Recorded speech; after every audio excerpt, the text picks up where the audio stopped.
Dear students and friends, एक बार फिर से आपका स्वागत है पढ़ाई और मनोरंजन की इस दुनिया में। आगे की ओर बढ़ते हैं, तुरंत अपने क्वेश्चन की ओर बढ़ते हैं।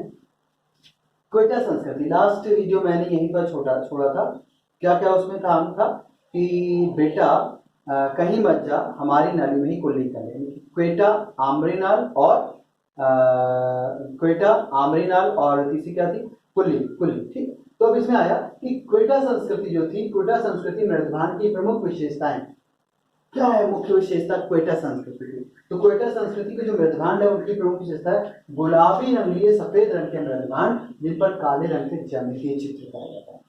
यानी कि गुलाबी रंग, हल्का गुलाबी रंग लिए सफेद रंग का मृदभांड होता है, बर्तन होता है, ठीक है, और उस पर काले रंग से चित्रकारी करी जाती है, ज्यामितीय चित्रकारी करी जाती है, ठीक है। अब इसको हमको कनेक्ट करना है, अब इसको याद करना, हमेशा के लिए याद हो जाए इस तरीके से करना है। तो देखो, क्वेटा का हम लोगों ने बनाया था, क्वेटा का पीएमएस हम लोगों ने क्या बनाया था? क्वेटा का हम लोगों ने बनाया था क्या? बेटा, है ना।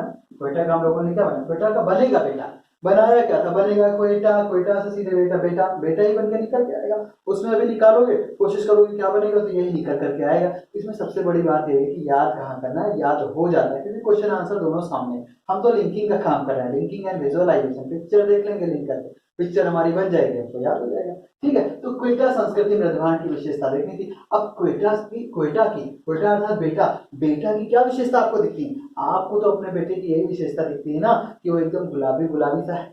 आपको अपने बेटे की क्या विशेषता दिखती है? जब कोई भी बच्चा जन्म लेता है ज्यादातर कैसा होता है? ज्यादातर कैसा होता है? गुलाबी गुलाबी, व्हाइटनेस लिए हुए गुलाबी गुलाबी फेस होता है। तो बेटा का फेस किस तरीके का है? बेटे का फेस एकदम गुलाबी रंग लिए, गुलाबी रंग लिए सफेद का है, गुलाबी रंग लिए सफेद तरीके का है। क्योंकि अगर आपने कभी भी देखा होगा बच्चे का जब जन्म होता है तो कैसा होता है? बेटा का जन्म होता है कैसा? गुलाबी रंग लिए सफेद तरीके का बच्चा दिखता है, बिल्कुल दिखता है। अब उसपे जो चेहरा देखा आपने, गुलाबी रंग लिए सफेद रंग का दिखता है, और उसके जो नयन नक्श होते हैं, आंख और वो चीजें बनी होती है, वो एकदम काली काली बनी होती है ना, काली काली बनी होती है ना, तो उस पर काले रंग की जमी जाएगी। तो बेटे का चेहरा जब देखा तो उसका चेहरा किस तरीके का? क्वेटा अर्थात बेटा, बेटे का जब देखा तो उसका गुलाबी रंग ये सफेद रंग का था, और उस पर जो ये नयन नयन नक्श आदि थे ना, इस तरीके के होते हैं, काले ही तो होते हैं, वो काले काले तरीके से उस पर जैसे ज्योमेट्री आकृति करेंगे। तो सीधी सीधी बात, क्वेटा संस्कृति अर्थात बेटे की संस्कृति। बेटा जब उत्पन्न होता है तो कैसा किस तरीके का होता है? सफेद गुलाबी रंग, और जो आंख और ये सब चीजें होती है वो कैसे दिखती है? काली काली दिखती है। आशा करता हूँ कि आपको पढ़ने में मजा भी आएगा। अब इस तरीके से भूलोगे बात, बीच में कभी एक महीने के बाद फिर से वीडियो देख लेना, है ना, और चीजों को जनरली चलते वक्त विजुअलाइजेशन करते रहना, ठीक है ना, विजुअलाइजेशन करते रहना। जो क्योंकि ये सब कॉन्शियस की चीजें हैं जो कि उठा करके बाहर रखी है ना, उनसे लिंक किया। तो जो भी आपको ऐसी चीजें जो आपके सब कॉन्शियस में जब भी आपको दिखती है, पेड़ दिखा, हिरन दिखा, कुत्ता दिखा, बिल्ली दिखा, है बेटा दिखा, गुलाबी रंग दिखा, सभी रंग, तो उसको तुरंत कनेक्ट करने की कोशिश करना। और बीच में एक महीने के बाद एक बार वीडियो को फिर से देख लिया, या कहीं पर जब मैं आपको लिखा हुआ पूरी चीजें प्रोवाइड कराऊंगा। देखो बेटा, जब आप एक बार वीडियो जब देखते हो मेरे साथ, मैं आपको अच्छे तरीके से बताता हूँ, तभी उस पढ़ने का मतलब निकलेगा। क्योंकि ऐसे अगर कोई चीज लिख दी जाएगी ना तो आपको पता नहीं, आप उसका विजुअलाइजेशन कर नहीं सकते। और एक बार इस तरीके से पढ़ा देता हूँ तो आपका मनोरंजन भी होता है, पढ़ाई में यहाँ पर आपका टाइम वेस्ट नहीं हो रहा है, आप पढ़ भी रहे हो और आपका मनोरंजन भी हो रहा है, ठीक है। तो आपको इस तरीके से चीजें बहुत अच्छी तरीके से याद होंगी। आगे की ओर बढ़ते हैं नेक्स्ट क्वेश्चन पर। तो क्वेश्चन हुआ कि कुल्ली संस्कृति मृदभांड की प्रमुख विशेषता क्या है? हम लोग क्वेटा देख चुके हैं, अब क्वेटा के बाद आया कुल्ली। तो कुल्ली के लिए हम लोगों ने क्या बनाया था? कुल्ली के लिए क्या क्या था? गांडू रंग, फांडू रंग का। तो इस तरीके का एक वो था, बच्चा था, तो वो कर ही नहीं रहा था। तो उन्होंने कहा बेटा कहीं और दूर मत जा, तुम हमारी नाली में ही कुल्ली कर लो, हमारी नाली में ही कुल्ली कर लो। तो अब वहीं पर देखो कि आप बड़े से हो और बच्चा कैसा होता है? छोटा है। तो अगर आपको तुलना करनी हो, वृषभ, वृषभ माने जानते हो? सांड। वृषभ माने क्या होता है? सांड होता है। और हिरन क्या होता है? छोटा सा। तो वृषभ और हिरन में वृषभ कौन होता है? बड़ा, यानी कि वृषभ हो गए आप, और वो बच्चा जिससे आप कुल्ली करने के लिए कह रहे थे वो कैसा है? हिरन। तो ये कुल्ली करने की जो बात है वो आप कह रहे थे, तो आप कैसे हैं? सांड जैसे। आप उसको जबरदस्ती पकड़ करके कुल्ली कराने के लिए कह रहे हो, यहीं पकड़ ले, यहीं पकड़ ले, मेरी नाली में कर ले। तो वो छोटा बच्चा किस तरीके से?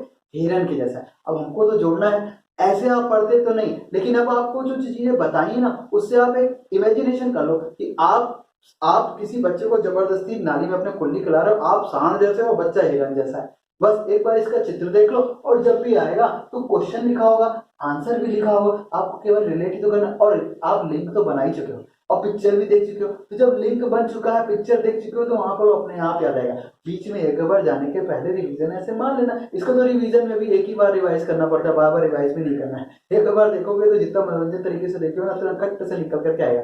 मौका मिलता है तो बीच में अपना 1 महीने पर 1.5 महीने पर फिर कर लिया, ठीक है। तो क्या कुल्ली संस्कृति मृदवान की प्रमुख विशेषता क्या थी कि कुल्ली तो हम करा रहे थे, हम इसको बना चुके थे। तो इसमें वृषभ के पैरों के बीच हिरण का चित्रांकन मिलता है। वृषभ अर्थात बैल, बैल के पैरों के बीच में, बैल या सांड, उसके पैरों के बीच में हिरण का चित्रांकन इस कुल्ली संस्कृति की विशेषता है। आशा करता हूं कि आपको समझ में आया होगा, मजा आया होगा। आगे की ओर बढ़ते हैं अपने नेक्स्ट क्वेश्चन की ओर। नया क्वेश्चन आया, आम्रीनाल संस्कृति की विशेषता क्या है? दोनों हमने पढ़ ली, क्वेटा पढ़ ली और कुल्ली पढ़ ली। आम्रीनाल में था, आम्रीनाल में क्या है? आम्रीनाल में जो सारे कलरों का यूज, यानी कि दूधिया, काले, लाल, नीले, हरे, इन सब रंगों से चित्रकारी करी जाती थी मृदभांडों पर। तो अब देखो इसको कैसे जोड़ सकते हैं, इसको इस तरीके से आराम से जोड़ सकते हैं कि अरे बेटा तू कहीं पर भी मत जा, तू यहीं पर कुल्ली कर ले, मेरी नाली में कर ले, यहीं तू तेरा सारा समाधान हो जाएगा, है कि नहीं भाई? बेटा तू कहीं पर ही मत जा, तो कहीं जाने की जरूरत नहीं है, तो यहीं पर हमारी नाली में ही कुल्ली कर ले, जो पूरा यही समाधान मिल जाए। यानी कि सारा समाधान, जितने भी तरीके के कलर हैं, कोई रोक टोक नहीं है, सारा समाधान मिल जाएगा आपको। किसको? हमारी नाल संस्कृति में, आम्री नाल संस्कृति, ठीक है। तो यहाँ पर आपको सोचना नहीं है, आपको दूधिया, काले, लाल, नीले, हरे रंग से चित्रकारी की जाती थी, ये इसकी विशेषता थी। तो इस क्वेश्चन में ज्यादा कुछ नहीं करना था, बस इसको आपको लिंक कर लेना इस तरीके से कि तीनों हमने जोड़ी दिया था कि बेटा कुल्ली कर ले, कहीं मत जा, हमारी नदी में ही कर ले। अब जब क्वेटा की आया तो क्वेटा में कैसे मेजबान थे, बेटा को देखा, बेटा कैसा था, लाल, गुलाबी, सफेद रंग का था। लाल है ना, गुलाबी रंग, ये सफेद रंग का दिखता है, और काले उसमें जो आंखें, नैन, ये नक्श दिखते हैं, ये कैसे दिखते हैं, काले रंग के। तो काले रंग की ज्यामिति है, क्योंकि कुल्ली का आया था। तो कुल्ली को आपने किस तरीके से जोड़ा था? आपने कुल्ली को याद करो एक बार, कुल्ली को आराम से याद कर लो। और उसके बाद आपका आ गया क्या? आम्रीनाल। आम्रीनाल में हो गया कि आपको सारे के सारे रंगों का मिला जुला हो गया। अब इसके बाद नेक्स्ट क्वेश्चन के आगे चलते हैं। तो बस इसका याद करने का तरीका यही हो गया। इसके लिए अब आगे की ओर बढ़ते हैं, नेक्स्ट क्वेश्चन की ओर। नेक्स्ट क्वेश्चन आया कि मेहरगढ़, ये उसी समय से रिलेटेड है, प्रागैतिहासिक काल के अंतर्गत किया था। मेहरगढ़ कपास की खेती का प्राचीनतम साक्ष्य, यानी कि जहां पर सबसे पहले कपास की खेती हुई वो क्या स्थान था? मेहरगढ़। तो अब हमको जोड़ना है, तो मेहरगढ़, मेहरगढ़ और कपास की खेती, ठीक है। मेहरगढ़ को कपास से जोड़ना, तो ठीक है। मेहरगढ़, मेहरगढ़, मेहरगढ़, मेहर से बनाओ, पीएमएस क्या बनेगा? मेहर, मेहर का क्लोज क्या बनेगा? मेहर अर्थात मेरा, मेहर अर्थात मेरा, मेरा, और गढ़ मतलब गढ़, मेरा गढ़, मेरा घर, मेरा गढ़, मेरा घर, मेरा घर।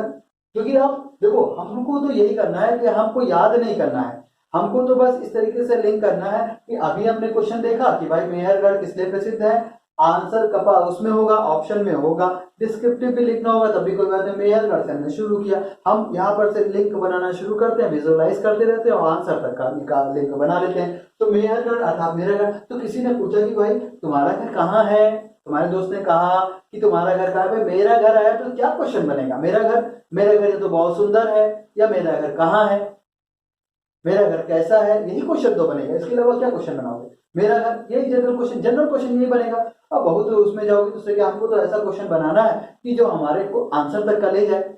तो मेहरगढ़, मेरा गढ़ या मेरा घर, मेरा घर। तो जनरल क्वेश्चन का मेरा घर कहाँ है, तो आपसे दोस्त ने पूछा, साथ साथ जा रहा था, आप ले जाते मेरा घर कहाँ है, तो बोले मेरा घर यही पास में है। मेरा घर कहाँ है? मेरा घर यही पास में है। तो पास, पीएमएस बनाओ, कपास, कपास, कपास का पीएमएस क्या बना? पास। कपास का पीएमएस क्या बना? अब देखो नहीं भूलोगे भाई, मेहरगढ़ जैसे लिखा, मेहरगढ़ लिखा, इसका बनाया तो मेरा घर, ये तो लिखा। अब मेरा घर कहाँ है? मेरा घर यही पास में है। क्वेश्चन जनरली यही बनता है और हमको अपना आंसर तक कर लिया। मजेदार है, मेरा घर यही पास में तो है। मेहनगढ़ कपास, अब ये जुड़ गया, लिंक हो गया, इसलिए नहीं भूल सकता है। बीच में एक बार महीने में कभी रिवीजन मार लेना, वीडियो को देख लेना, जो लिखा हुआ है उसको पढ़ लेना, तो अपना आपके लिए एकदम हो जाएगा। और जब एग्जाम में जाओगे ना तो यही निकलेगा और कुछ नहीं निकलेगा। सही सी बात है। आगे चलते हैं नेक्स्ट क्वेश्चन की ओर। तो क्वेश्चन आया कि तरकाई किला जगह किस लिए मशहूर है? प्रागैतिहासिक काल, उससे रिलेटेड। तो तरकाई किला जो जगह थी वहां पर गेहूं, जौ, मूंग, मसूर दाल आदि का अवशेष प्राप्त हुआ। ठीक है। और वहीं पर एक है लीवान नामक स्थान। वहीं पर एक क्या नाम है लीवान नामक स्थान। वहां पर पत्थर के औजार बनाने के विशाल कारखाने हैं।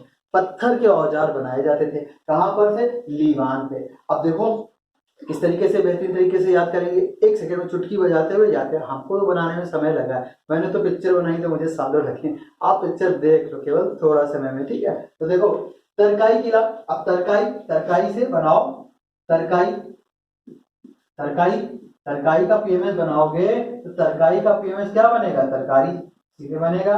तरकारी मतलब तरकारी का फेमस क्या बनेगा? तरकारी। तरकारी मतलब सब्जी। ऐसा किला यहाँ पर सब्जियां मिल रही हैं। तो गेहूं, जौ, मूंग, मसूर दाल, सब्जी या जो भी है अपना यही सब खाने पीने की वस्तुएं उससे रिलेट हो मिल रही है। ठीक है। तरकारी से तरकारी किला हो गया। अब भाई ये देखो भाई, ये किला था किसी राजा का होगा, किला था किसी राजा का होगा। उसने क्या कहा था कि इसमें तरकारियां या ये दालें ये सब बने उगाई जाएंगी। लेकिन उसका एक दीवान था और उसने क्या किया? राजा ने भी उसको कहा या उसने ऐसे किया कि उसने क्या किया? दीवान का पीएमएस क्या बनेगा? दीवान तो हमारे दिमाग में है, दीवान नहीं था। सबकॉन्शियस में क्या था? दीवान तो है लेकिन दीवान नहीं था। तो दीवान से दीवान किला था, राजा था तो उसका दीवान भी होगा। तो उस दीवान ने क्या किया कि उन तरकारी वाले क्षेत्रों के बाद जा करके चुपके से बिना किसी को बताए क्या बना लिया? औजारों का कारखाना अंदर बना दिया कि किसी को पता ही ना चले, शत्रुओं को पता ही ना चले कि राजा के पास इतने तरीके के औजार हैं, है ना, किसी को पता ही नहीं चले। तो क्या किया कि पत्थर से औजार बना, पत्थर के औजार बनाने का कारखाना एकदम स्थापित कर दिया। तो क्या था? तरकाई किला में तरकारी वाला किला था, होती उसमें सब्जियां थी, लेकिन राजा ने अपने दीवान को बोला ऐसा कर, इसी के अंदर नीचे जा करके एक कारखाना औजार का। तो उसके दीवान ने क्या किया? अंदर नीचे जा करके एक कारखाना बना लिया औजारों का, हथियारों का। वहां पर पत्थर से औजार बनाए जाते थे। ठीक है। तो दीवान ने क्या बना लिया? विशाल कारखाना पत्थर के औजारों का। तो ये देखो सारी चीजें कनेक्ट हो गई। तरकारी किला था राजा का था, तरकारियां होती थी ऊपर, अंदर क्या होता था? चुपके से दीवान, चुपके से पत्थर के औजार का कारखाना बना दिया। आशा करता हूँ याद मजा भी आ रहा होगा और याद भी हो रहा होगा। आप प्लीज मेरा मनोबल बढ़ाइए, मेरे साथ होइए, अपने दोस्तों को वीडियोस को शेयर करिए और उनको सब्सक्राइब करने के लिए वही चैनल। सारी चीजें आपके लिए लेके आया हूँ, एक बार में याद करा दूंगा। हिस्ट्री, ज्योग्राफी, सिविक्स और हर कंपटीशन के लेवल का। आपको बोर्ड एग्जाम लिखना हो और चाहे आपको आईएएस पीसीएस करना हो, चाहे आपको एसएससी ग्रेजुएशन लेवल करना हो, कहीं पर भी आपको इन सब्जेक्ट से अगर क्वेश्चन आएगा तो जितने बता दूंगा उसी में से आएगा। वरना कॉन्सेप्ट तो आपको बता ही चुका हूँ, बेसिक कॉन्सेप्ट। आप कुछ क्वेश्चन अगर आते हैं बना भी लोगे, आपके लिए बाद में क्वेश्चन सीरीज भी बनाऊंगा। सारी चीजें आपको मिलेंगी, आप मेरे साथ हो जाओ और दोस्तों को प्लीज जोड़ो।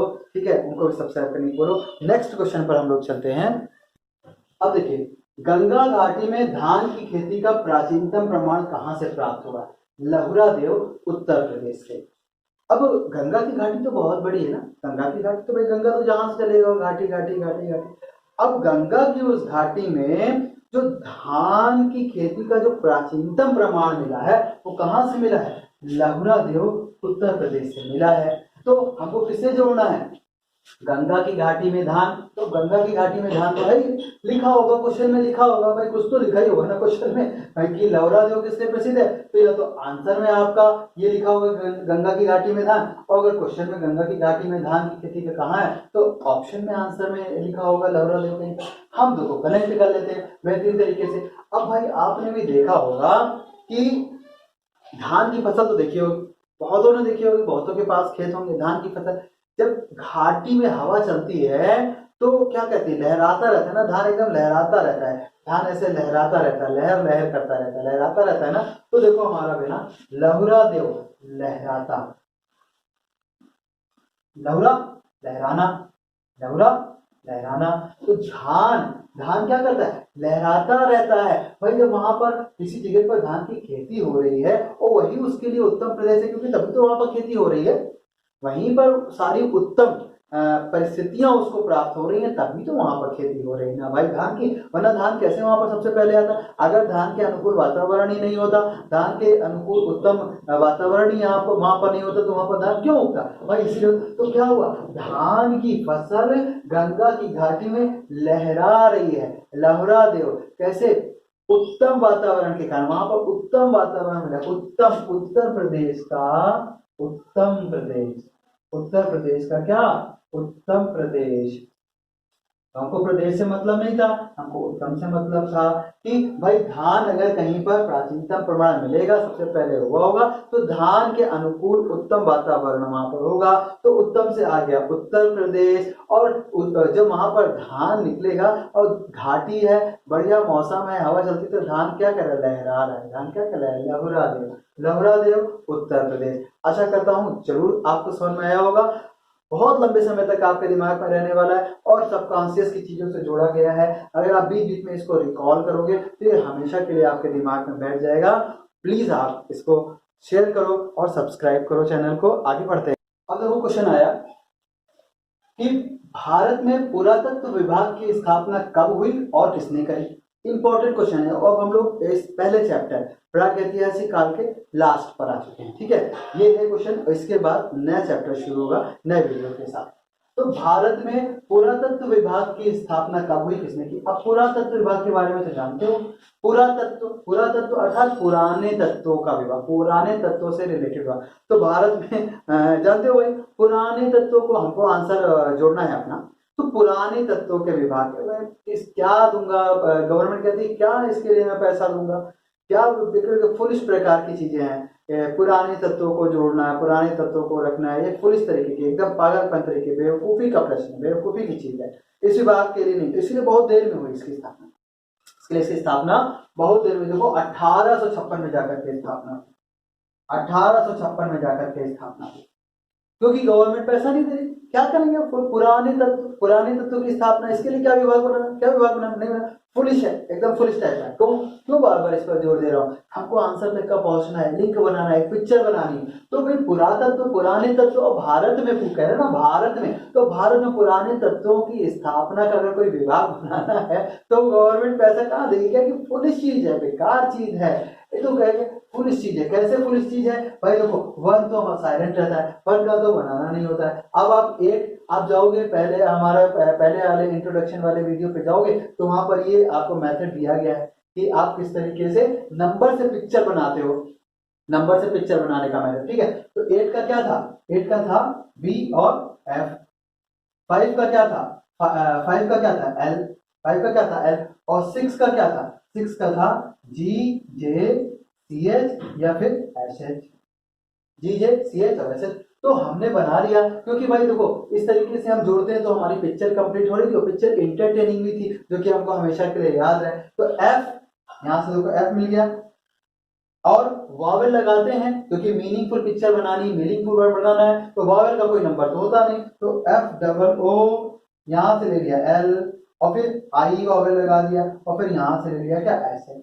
तो क्या हो गया, फुलिश, फुलिश। तो भारत सरकार ने कहा यार फुलिश तरीके की बातें हैं, फुलिश तरीके का विभाग है, इसकी क्या जरूरत है, इसीलिए इतनी देर में हुआ है। तो यहाँ पर क्या हो गया, फुलिश। अब अगर आपको 1856 नहीं याद रखना है, क्योंकि 1856 याद रखना बहुत मुश्किल है। 1856 से 55, 57, 58 भी हो सकता है, भूल सकते हैं, लेकिन जब इस तरीके से याद करोगे कि भारत में पुरातत्व विभाग की स्थापना, तो स्थापना कौन के, अनुमति कौन देता, गवर्नमेंट ही देती, और गवर्नमेंट ने बहुत देर में अनुमति दी, 1856 में जाकर के हुआ है। तो कहते हैं पुलिस चीज का, पुलिस तरीके का विभाग है, पुराने चीजों का विभाग है, तो ये याद रहता है, ये मैंने आपके लिए बहुत सोच सोच के बनाया कि स्टूडेंट्स को जो भी पढ़ना चाहते हैं उनको ये लॉन्ग टर्म तक का याद है। तो भाई फुलिश हो गया, अब फुलिश याद रखना आसान है, और फुलिश से आप बनाओगे तो एफ का क्या होता है भाई, एफ का 8 होता है जी, ओ का होता नहीं कुछ, एल का क्या होता है 5 होता है, एस एच का क्या होता है 6 होता है, एक अपने आप 1856 अपने आप आ गया, 1856 अपने आप आ गया। अब आगे बढ़ते हैं, अब उसमें क्या हुआ कि एक क्वेश्चन हमारा और आ गया कि भाई इसकी स्थापना ठीक है भाई 1856 में हुई थी, तो आखिर इसकी स्थापना की किसने थी? अब देखो किसने की थी, सर जॉन मार्शल। चलो इसको भी जोड़ देते हैं, कितने आसानी से जोड़ देते हैं, सर जॉन मार्शल।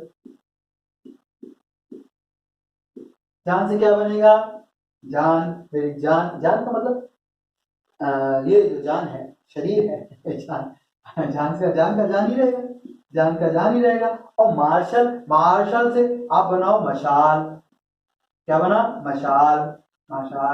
अब भाई क्या हुआ था कि आपने देखा था गवर्नमेंट ने तो कहा था कि अब पुलिस तरीके का विभाग है, मैं इसकी स्थापना के लिए कुछ नहीं कर रहा हूं, और इसलिए इसकी स्थापना इतनी देर में हुई। अब किसके प्रयासों से हुई, सर जॉन मार्शल, क्योंकि एक आदमी था भाई, कोई ना कोई तो करेगा ना स्थापना, कोई ना कोई से स्थापना, गवर्नमेंट की तरफ से उतना सहयोग मिल रहा था, तो वो अपनी जान पर खेलकर मशाल लेकर के उसने इस विभाग की स्थापना की, क्योंकि लाइट तक का वहां पर पहुंचने की गुंजाइश नहीं थी, वहां पर लाइट भी नहीं थी, तो उसने स्थापना कैसे करी, अपनी जान पर खेलकर मशाल लेकर के, मशाल को जलाया, उसको लेकर के स्थापना कराई। लेकिन स्थापना कराई उसने जिसने पुरातत्व विभाग की, पुराने तत्वों के विभाग की स्थापना अपनी जान पर खेलकर एक इंसान ने मशाल को जला करके, मशाल को लेकर के कराया। तो सर जॉन मार्शल अपनी जान पर खेल करके मशाल लेकर के पुरातत्व विभाग की स्थापना करी, क्योंकि गवर्नमेंट से किसी पुलिस तरीके का विभाग है। आशा करता हूं कि आप लोगों को बहुत अच्छा लगा होगा, आप लोगों को चीजें समझ में आई होंगी।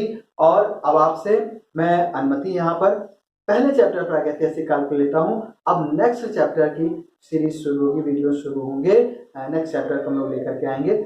आज का चैप्टर यहीं तक का, प्लीज आप मेरा सहयोग करिए, ज्यादा से ज्यादा लाइक करिए, शेयर करिए, अपने दोस्तों को बोलिए इस चैनल को सब्सक्राइब करने के लिए। Thank you, have a nice day. फिर मिलते हैं नेक्स्ट वीडियो में।